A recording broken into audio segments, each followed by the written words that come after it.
Different's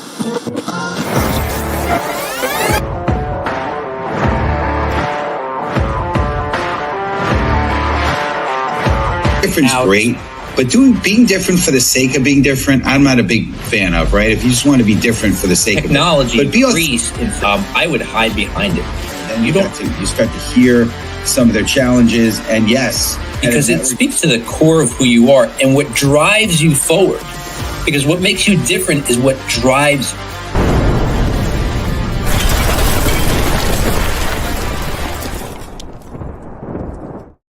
What is up, everybody? Welcome to the Master Connector Show.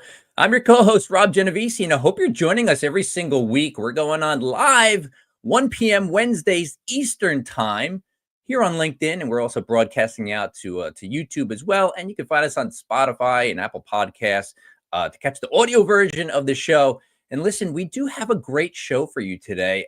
As always, Steve Spiro, my co-host and longtime friend, is bringing amazing guests. You know, the whole idea here is that we want to, selfishly, he and I want to connect with amazing people, right? We want to level up our game, but we want to bring them to you to help you level up. So you're going to get to learn from people's experiences, their skills, their stories, which are so compelling. And today is no different. You know, today's show talking about going from crisis to opportunity. And most people will, have a crisis and just stop. And look, nobody would, everybody's forgiven if there's a crisis, right? And you don't do anything, but there's an opportunity in there. And that's what we're going to talk about today.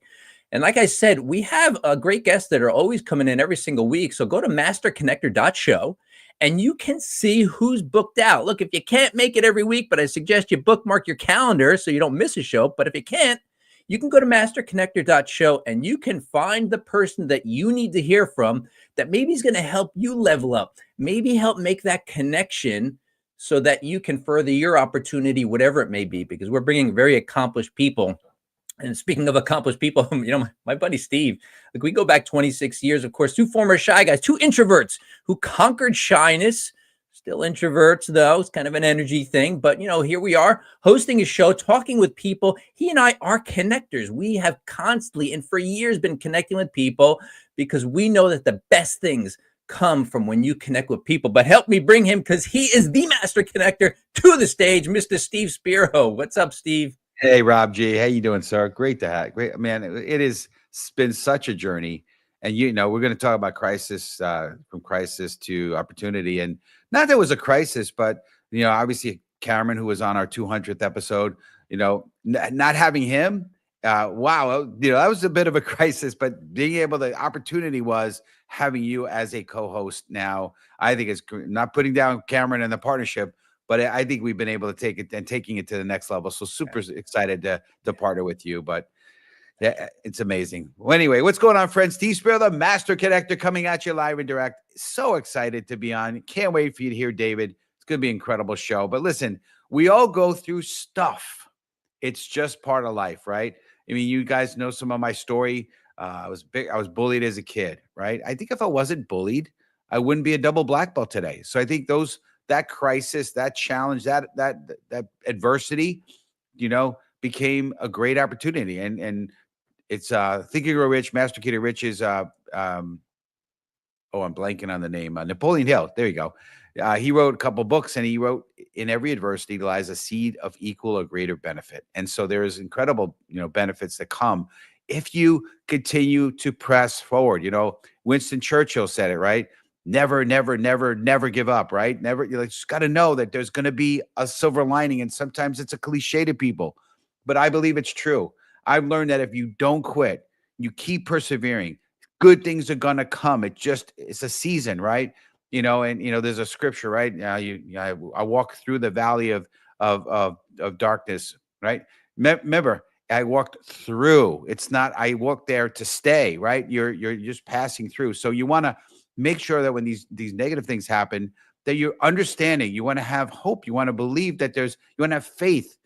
Faith that maybe faith in something bigger than yourself, right? I believe that there's the God in heaven, but if you believe in whatever you believe in, but maybe it's just higher power, whatever. But believe that something greater has your back, and that's what I believe every time. And because of that, it gives me the faith and the confidence and the peace to keep moving forward, keep pursuing, keep persevering, right? You guys also know some of my story in terms of I was dyslexic, and I think that's been a great thing, right? And I remember trying to read to the class and turning beet red and stuttering and all that stuff, just hard to read. Well, listen, what that did for me is it made me creative, a creative problem solver. I've learned certain programs, where I didn't have anybody teaching. I didn't do a manual. I couldn't use a manual. It's just not the way my brain works. But I figured it out, and I've been able to teach myself stuff and learn how to work around challenges. Right.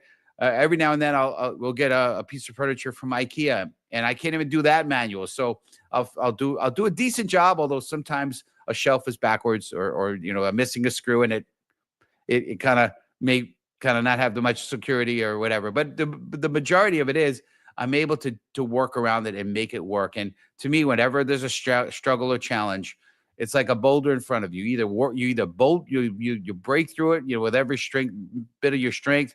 You go around it, you go under it, you go over it, but you figure it out because there's something great beyond the crisis and the challenge. So I am just pumped. So get ready for incredible. By the way, if you're here, you make sure you get in the comments, connect with each other. This is the Master Connector Show. So we want to hear where you're from, what country, what state, what city, whatever.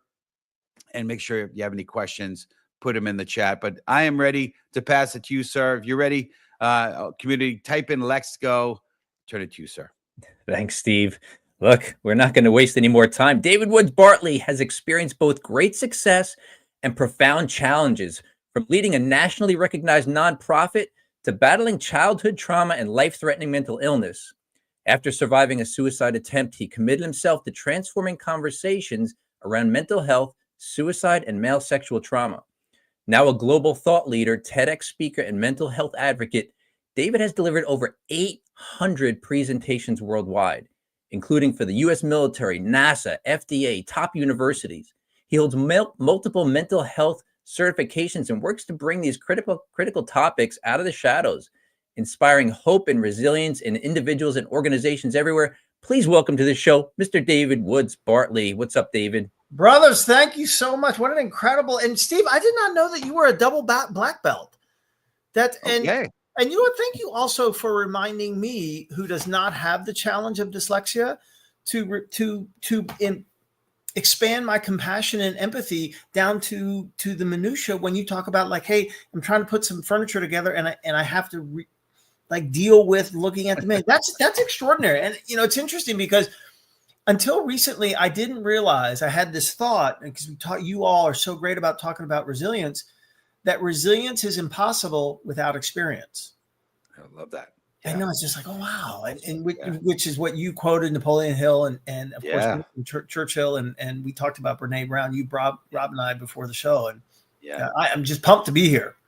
We're pumped to have you here. So welcome to the Master Connector Show. And I know this has been a while coming, and appreciate you being patient and being on with us here. It's going to be amazing. So we touched on hope, right? So community, I want you to, if you can, type in the hashtag hope, and we're going to ask David his first question to kick us off. And feel free, I know you have an amazing story, so whatever you feel like you want to throw in there, we want to hear your story big time. I know Rob alluded to in the intro, but what was the turning point that helped you see hope in the middle of your crisis? That's a great question. And really it was August 31st, 2011. I live in Northern California, about 30 minutes north of Sacramento. And on that day, where you found me was on the 730-foot tall Forest Hill Bridge, which is 500 feet further off the ground than its more famous cousin in San Francisco. And it's the fourth tallest bridge in the country. And I was bent over, looking down at the North Fork of the American River. Hope was nowhere to be found. Hope was gone. And what happened was, a police officer approached me from the left-hand side. And what's interesting, what he did not do was make any contact with me. What he did do, and this will speak to your hearts, brothers, he created connection.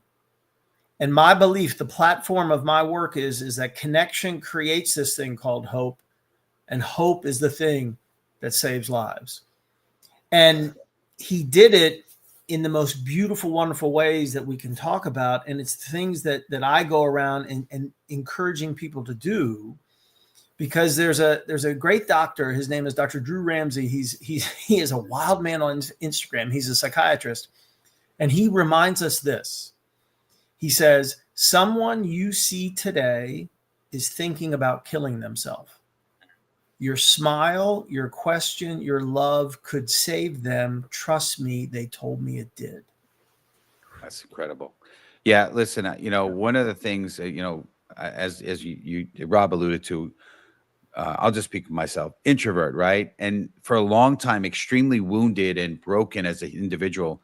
And when you're so wounded and broken like I was, you're only thinking self-protection. So I wasn't thinking about other people. But Rob and I got around some of the same people, but mentors and some groups of entrepreneurs, and we were we were taught you need to take your eyes off yourself and put them on other people. And when you're in at the checkout, say something nice, like don't. And Brene Brown talks about it, right? We treat people like there's a thing, not like a person. And just by saying something nice, you never know, that could be that one piece, that connection that really changes it all for them, right? And so we want to talk about connection. So let's. Wait, I got to jump in here. I'm jumping in. Rob, this is what we talked about, where I just interrupt, because there's a really powerful little thing. I mean, what David said, is a very chilling thought, that somebody that you meet or see might be thinking of committing suicide. And even that's a very extreme example. I have 4 kids. I taught my kids, if somebody is acting out, if somebody seems angry, or if they're just seem to be coming at you for no reason, I always told them, I said, just be kind. You never know what's going on behind closed doors. And I hope that they carry that with them, because that thought, keeps it away from us and thinking, what's wrong with that person? How dare they? And us going back at them. You don't know what's going on in people's lives. Well, and if I may, brother, you'll appreciate this. I don't know if you know Parker Palmer. Parker Palmer, he's a humanitarian. He's very, very well known within the world of education. And Rob, to your point, and here's what he says. He says, violence is what happens when we don't know what else to do with our suffering. That's powerful. That's crazy. Yeah. And if I can, I think this might be the best place. So the Brene Brown, of course, everything she says is I'm so angry that she's so good. She's like, how could you be that brilliant? It's a nugget fest. It's incredible. So here's what, and this is, so she put connection. Here's what she says. I define connection as the energy that exists between people when they feel seen, heard, and valued, when they can give and receive without judgment, and they derive strength and sustenance from the relationship.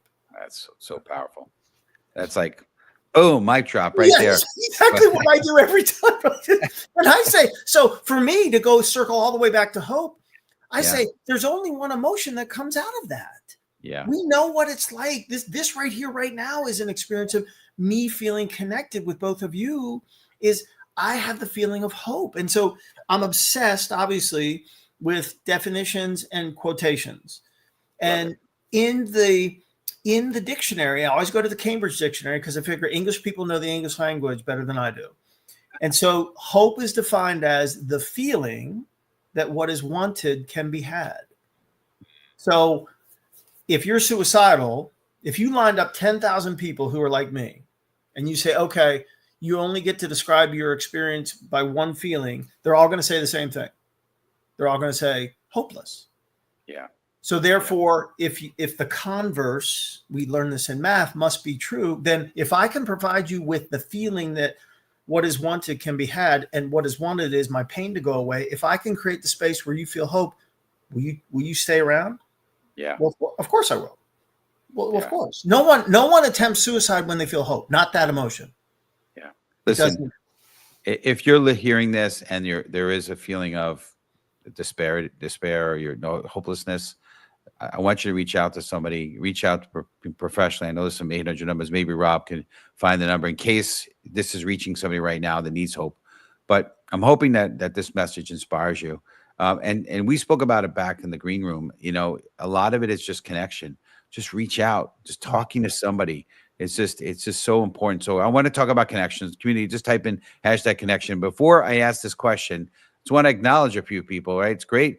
Mr. Chris Dutra in the house. I love Chris. He's my bud, Portchester guy, fellow.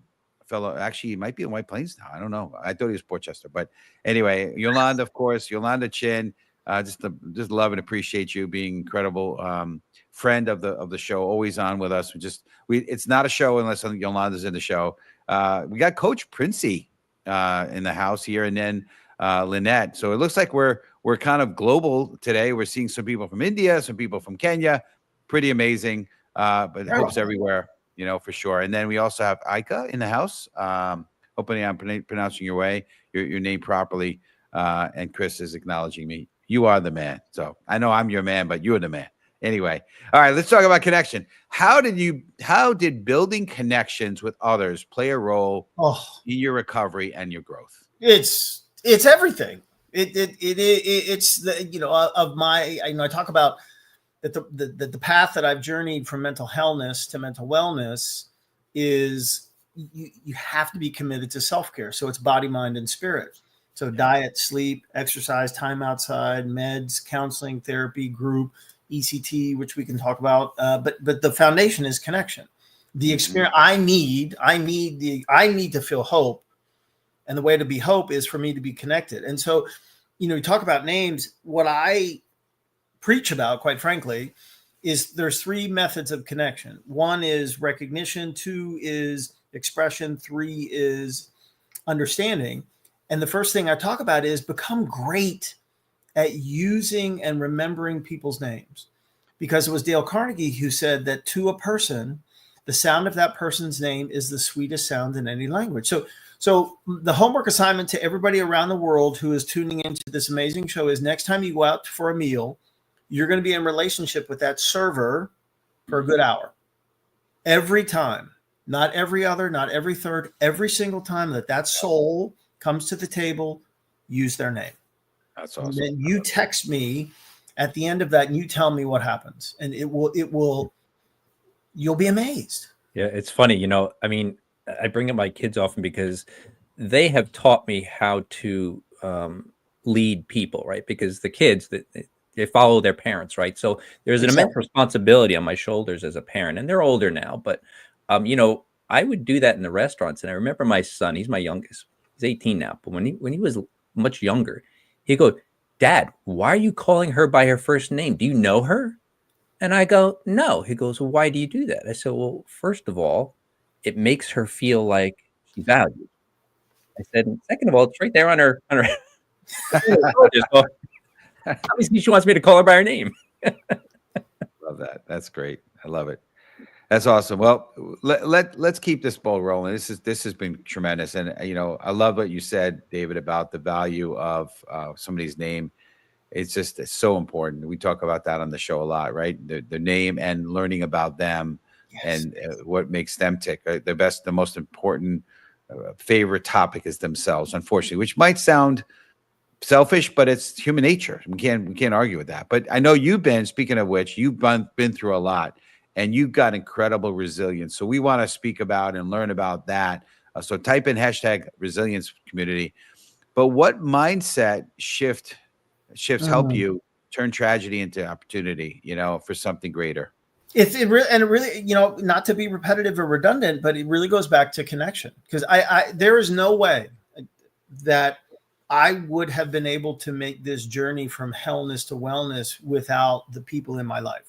It's another mic drop. Wellness to wellness. Absolutely, brother. And it has been, what's interesting. So I grew up, I'm the youngest of 4. I have 3 heroes. It just happened to be my brothers, John, Jim, and Tom. My eldest did 42 years in uniform in the Army, enlisted, retired as a 2-star. He's really my father, because we lost our father when I was just 7. He was 18. When I was 12, unfortunately, I was raped and sodomized by a Boy Scout leader. And so I was raised, I'm 62. I was raised in the 70s, and my tormentor, my abuser, the evildoer, every time he would do these horrific things to me, he would say, "David, don't forget, these are initiations and all the boys go through it, but we never talk about it." And so I didn't. And it's Maya Angelou who said, there's no greater agony than bearing the weight of an untold story. So by the time August 31st, 2011 came, and I was married to an amazing woman who, thank God, is still a great friend of mine. We're running a nationally recognized end-of-life animal sanctuary. We had 14 months earlier been in USA Today, and there I was, chest pressed up against the fence, a heavy thought away from killing myself.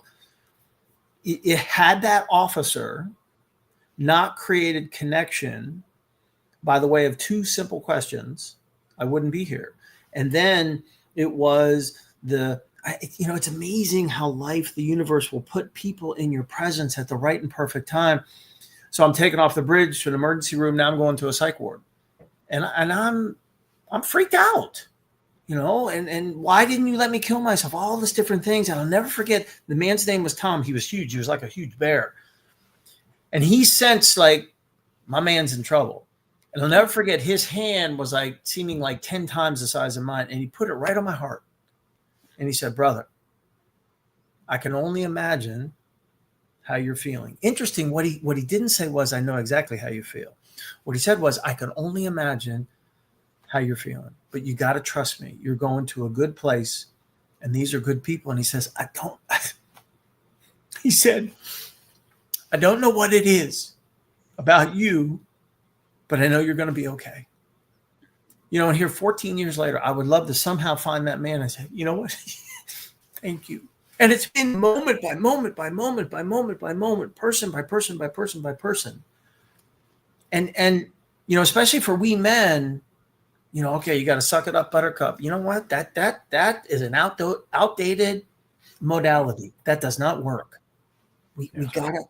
You're not gonna go from hell to well unless you are partnered with people. It ain't gonna happen. David, thank you for being so vulnerable and sharing. And obviously, it's still something that, man, I just got to say thank you. Yeah, I mean, and to me, true connection is being vulnerable. It's being authentic. It's telling your story. And I was on a podcast recently, and I told my story, and I got a tiny bit, not maybe as much as you got choked up. I got a little choked up, and then he proceeded to tell his little bit of his background. He got choked up, and I asked him after we were finished with the recording. I said, "Has that ever happened before?" He said, "No, first time." I said, "Okay, great. I did my job." Because I think what happens is, especially as men, we're trained to be stoic. We're trained to be, like you said, suck it up, buttercup. I love that. I'm going to use that now. I'm going to give you credit one time, and the second time I use it, it's mine. But anyway. Do it, brother. But no, it's so true. And it's refreshing to hear, just not just anybody, but obviously men to be able to share from the heart of what's going on. So this has been great. Yeah, I will say that just to add on to that, because the audience needs to understand something. When you see a guy like David, get emotional about it. It's coming from obviously a place that was very traumatic, right? And everybody's got their own story. And I remember sitting in a room and listening to a guy talk, and he didn't have the story you had, David, but he had a story. And I saw his eyes well up as he was talking, and maybe only the front row caught it. And I remember at that moment, I remember it like it was yesterday, I felt this connection to him. Yeah. And I listened, and I held him in a higher regard, because I thought, wow, he's letting it out. He's not that, that typical, the macho guy who doesn't display any emotions and nothing hurts him. And I thought, wow. And I have adopted that and let that out myself. And we talked about, vulnerability, and Brene Brown and her great talk and book on that, where when you let that out, you have connection with somebody. Somebody connects in your vulnerability. I think that's a real big key right there for our audience. Yeah. Don't try and be the be all and end all, because nobody buys it. Nobody wants it. And, if I may, so my first wife and I, Deanna and I, we did not have children. We had all these animals. My second beloved is 20 years younger than me. Oh, yeah. And it came with these three gorgeous souls. I have two, a daughter 14, a daughter 16, and a daughter and a son who's 19. They have a great dad. I'm the bonus guy. I'm not the stepdad. I'm the bonus dad. I don't like that. I don't like the word stepdad. Bonus dad. They have a great bonus mom, and it's this opportunity. I mean, they came into my life. I was 55, and just learning how to just add to what the other three amazing parents are doing. And so it was interesting. This 2024, my left hip decided to go to war with me, and it was awful. So I just had it replaced 6 weeks ago, and the transformation has been nothing short of amazing. But just to give you context, so it was Christmas Day. The girls were away at their wonderful dad's. My son was here with me, and my wife was here. And I was up early in the morning, about 7 o'clock, and I was in the kitchen, and I fainted. I mean, I literally just passed out. And thankfully, I was able to catch myself. But I'm on the ground. I can't put any pressure on my left leg because of my hip was that bad. My phone is too far away, and I'm like, how in the heck am I going to get up? All of a sudden, my son at 7 o'clock in the morning, which never happens, walks around the corner, and he says, David, my God, are you okay? And I'm like, brother, buddy, I'm not. And so he scoops me up like I'm nothing, and then, walks me to here and there, and everything's fine. Here's the point of the story. And when people say, oh yeah, the younger generation, they're going to hell. Well, let me just tell you that they're not, because my son, later in the day, he says, can I say something? I said, of course you can, buddy. And he says, you might have thought I saw you as weak when you were laying on the ground, but when you asked for help, I saw you as strong. Mm-hmm. That's so powerful. Wow. So It goes to Brother Rob, what you're saying, and to Steve, what you're saying, that whole thing. So I was like, wow. Yeah. You're stronger for showing, your vulnerability. You're not weaker. That's the bottom line. Exactly. Yeah. Exactly. Yeah. Because you have a strong enough self-esteem that you're not concerned about what other people think, which is weak. Yeah. I want to finish up real quick here. I want to sneak one more question in, and it's kind of like a call to action, so to speak. It's on, I would say legacy. So community, #legacy. But what impact do you hope your journey will have on others facing similar struggles? What I want is, what I teach people is that they can have connection. They can create connection with anybody, anytime, any place, anywhere, by the three methods that I teach. I'm nothing special. I'm a product of the people in my life. And because you can do this, and I practice it, both of you practice it every single day of our lives, we know that you can have hope. And if somebody is suffering, and if somebody is suicidal, and they create connection, have the experience of hope in that moment, they're safe. And so that's what I want to do. And I want to give one more shout out. It's a quote, a guy named Matthew on Twitter, and I'm never on Twitter, but thank goodness I was this one day, and he loves cats. And here's how he defines hope. He says, people think of hope as delicate and ephemeral, made up of whispers and spider webs. It's not.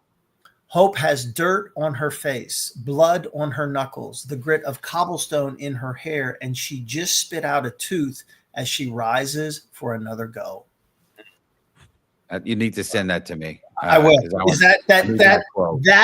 That's why people don't kill themselves when they feel that emotion. Just spit out another tooth as she rises for another go. Yes, I will send that to you, brothers.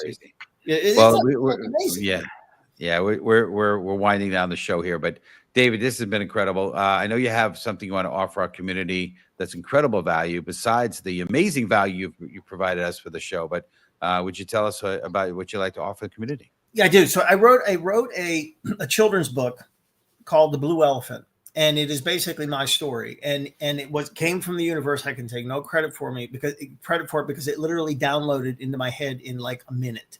It's only 12 pages. It is phenomenal because the universe wrote it. And so I am happy to send that to the first 5 people who respond and let me know how I can get it to you, and let me know how I can be of support to you in any way, shape, or form. My job is to give back because of people who have supported and loved me. That's great. Awesome. Good stuff. Well, what's the best way for our community to reach you, David? So I think probably easiest is probably email, which is david@davidwoodsbartley.com. I'll also give out my phone number. I'm happy to give it out. It's 916-247-6389. Feel free to call, text. Yeah. Love that. Talk about vulnerability. Well, we appreciate you. There you go. This is your email for those who need to see it. Rob is incredible. So appreciate you. I'll see you a couple minutes in the green room as we wrap up the show. But thank you, David. Okay, brother. My pleasure. Thank you, Rob. Thank you, Steve. Absolutely. All right. Awesome. Well, incredible. So listen, every week we bring amazing guests. It always feels like, okay, that was the best. Can't get better. And I don't know, but we'll see. Episode 203 is coming up on the 19th. Weathering Storms to Find Purpose with Jay Pasqua. Going to be another incredible show. If you like this one, you're going to love this one and the next one coming up. It's sort of along the lines now of kind of overcoming obstacles. It's interesting, which is one of the pillars of our show, having grit. But go to the Master Connector show. You can learn more about this next show coming up, about Pasqua, about Jay Pasqua, and also about some of the other upcoming shows. And if you're interested in being a host of our show, or one of the episodes, feel free to go ahead and go to Master Connector show, and you can learn all about that as well. But I want to close with a story. After a near fatal car accident which shattered his body and left him in a coma, Hal Elrod was told he might never walk again.